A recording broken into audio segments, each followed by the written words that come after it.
সারাদিন তো কাজ কাম করলাম, যাই এবার একটু নামাজ পড়ে আসি।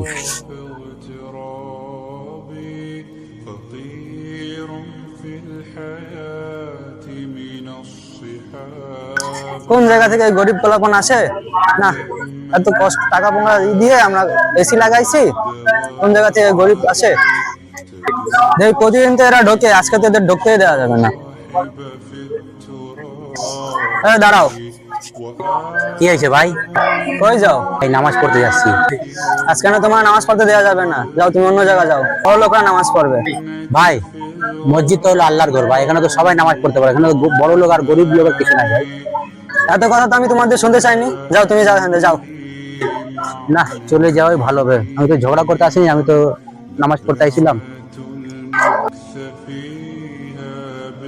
যাক, একজনে তো খেদাইছি, খেয়াল রাখতে হবে আর কেউ যেন না আসে। সময় তো হয়ে গেছে, আমিও যাই নামাজ পড়ে আসি। কি হইলো? ঢুকতে পারতেছি না কেন আমি? কি হইলো আমি তো বুঝতে পারতেছি না, ঢুকতে পারতেছি না কেন? খাদেম সাহেবের সাথে দেখা করে আমার পরামর্শ করা লাগবে, বুঝতেছি না ঢুকতে পারতেছি না কেন মসজিদে। খাদেম সাহেবের বাসায় যাই দেখি।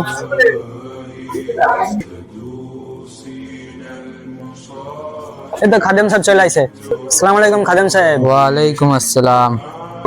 কেমন আছো তুমি? আমার কাছে আসলে তুমি বলো। একটা সমস্যা হয়েছে, আমি তো মসজিদের ভিতর ঢুকতে পারতেছি না, সমাধানটা একটু বলেন তো। আচ্ছা, আপনি যে ঢুকতে পারতেছেন না এর কারণটা কি আমার বলেন। খাদেম সাহেব, একটা গরিব ছিল নামাজ পড়তে, আমার ভালো লাগে না, আমি খেদাই দিছি, তারপর থেকে আমি মসজিদে ঢুকতে পারতেছি না। কাজটা তো ঠিক হয়নি, গরিব আর বড় লোকের মসজিদ তো সবার, নামাজ পড়ার তো সবার অধিকার আল্লাহ দিয়েছেন। আপনি যা ভুল করছেন, আপনি আল্লাহর কাছে যায় ক্ষমা চান, আল্লাহ আপনার মাফ করে দেবে। ঠিক আছে, আমি যা ভুল করছি তার আমি মাপ চাই নিচ্ছি আল্লাহর কাছে, আল্লাহর কাছে মাপ চাচ্ছি, আল্লাহ যেন আমার ক্ষমা করে দেয়, আমি অনেক বড় ভুল কাজ করে ফেলাইছি।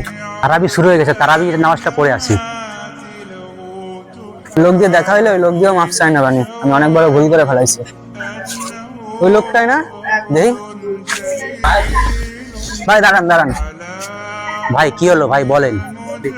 ওই দিন আমার যে অনেক বড় ভুল হয়ে গেছে, অনেক বড় ভুল করে ফেলাইছি, আপনি আমার মাফ করে দিয়েন ভাই। ভাই রাগ নাই তো আমার উপরে ভাই? মানুষ বলতেই ভুল আছে ভাই, ভুল হয়, আমি রাগ করিনি, চলেন আমরা দুজনে নামাজ পড়ে আসি। চলেন। প্লিজ এই ভিডিওটি শেয়ার করে দিন। নিচে শেয়ার নামক একটি বাটন দেখতে পাবেন, সেই শেয়ার বাটনটি ক্লিক করুন, ফলে আপনার বন্ধুবান্ধবদের সাথে আজকে লাইভটি শেয়ার হয়ে যাবে এবং সচেতনতামূলক ভিডিওটি দেখে তারাও সচেতন হতে পারবে ইনশাআল্লাহুল আযীম।